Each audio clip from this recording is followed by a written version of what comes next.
तो वहीं देश भर में एलपीजी गैस और पेट्रोल डीजल के दाम बढ़ने को लेकर मंगलवार को राज्यसभा में विपक्ष ने जमकर हंगामा किया।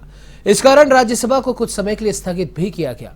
क्या कुछ हुआ आज राज्यसभा में, ये जानने के लिए हमारे संवाददाता ज्योति सिंह ने उत्तर प्रदेश के राज्यसभा सांसद अनिल अग्रवाल से की खास बातचीत। हमारे साथ यहाँ पर बात करने के लिए मौजूद हैं गाजियाबाद से सांसद अनिल अग्रवाल जी। सर, राज्यसभा की अगर हम आज बात करें तो राज्यसभा के अंदर क्या कुछ हुआ, क्योंकि सुनने में ये भी आया कि विपक्ष ने हंगामा किया।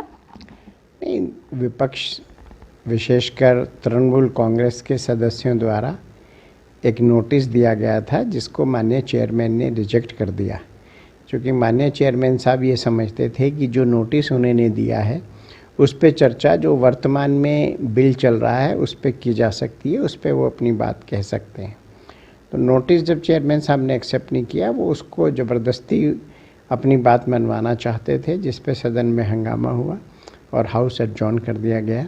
लेकिन 2 बजे के बाद जो Jammu and Kashmir appropriation bill है, फाइनेंस बिल है, उस पे चर्चा हुई और पक्ष विपक्ष सभी लोगों ने चर्चा की और वर्तमान में भी चर्चा जारी है। लेकिन वहीं जिस तरीके से आज अगर सुबह की बात करें, एलपीजी गैस पे भी दाम बढ़े हैं, पेट्रोल डीजल पे भी दाम बढ़े हैं, आपको किस तरीके से आप इसे देख रहे हैं? क्योंकि विपक्ष का अगर हम कहना माने तो उनका कहना है कि चुनाव खत्म, तो अब जितने लुभाने वाले वादे थे वो भी खत्म। सारी दुनिया जानती है कि 24 फरवरी से रशिया यूक्रेन वार चल रहा है और जिसके चलते क्रूड के प्राइसेस ऑल टाइम हाई हो गए हैं। तो ये एक नेचुरल प्रोसेस है जिसमें कि ये बढ़ना अनिवार्य था, लेकिन उसके बावजूद भी सरकार ने इस पे बहुत कंट्रोल किया है। और अगर आप प्राइसेस जिस हिसाब से क्रूड का बढ़ा है उसके रेशो में देखी जाए तो उस हिसाब से ये प्राइस नहीं बढ़ी। जहाँ तक विपक्ष का चुनाव का मुद्दा है, हिंदुस्तान एक ऐसा देश है यहाँ निरंतर चुनाव चलते रहते हैं। अभी 4 राज्यों के चुनाव ख़त्म हुए, 4 महीने बाद गुजरात और फिर कई अन्य राज्यों के चुनाव हैं। उत्तर प्रदेश में अक्टूबर में, नवंबर में लोकल बॉडीज़ के चुनाव हैं। तो यहाँ तो ये सब प्रक्रिया चलती रहती है। और मैं उन विपक्षी साथियों से पूछना चाहता हूँ कि जहाँ जहाँ उनकी सरकारें हैं वहाँ भारतीय जनता पार्टी की राज्य सरकारों के मुकाबले प्राइस क्यों अधिक है?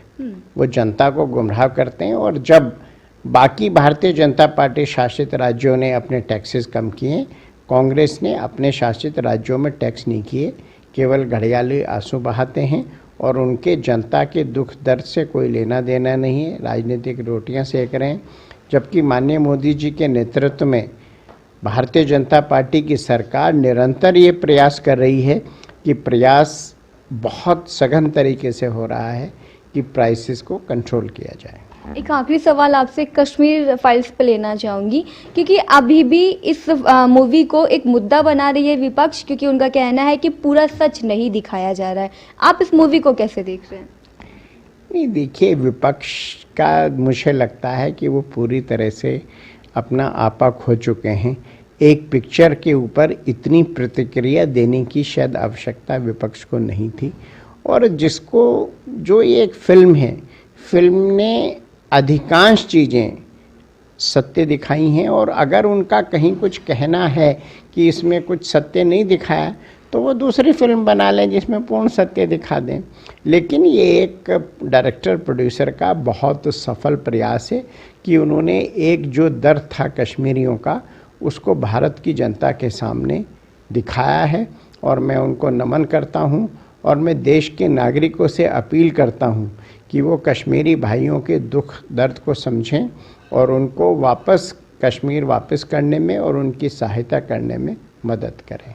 धन्यवाद हमसे बातचीत करने के लिए। तो मेरे साथ यहाँ पर गाजियाबाद से सांसद अनिल अग्रवाल बात कर रहे थे। दिल्ली से ज्योति सिंह की रिपोर्ट, A1 टीवी।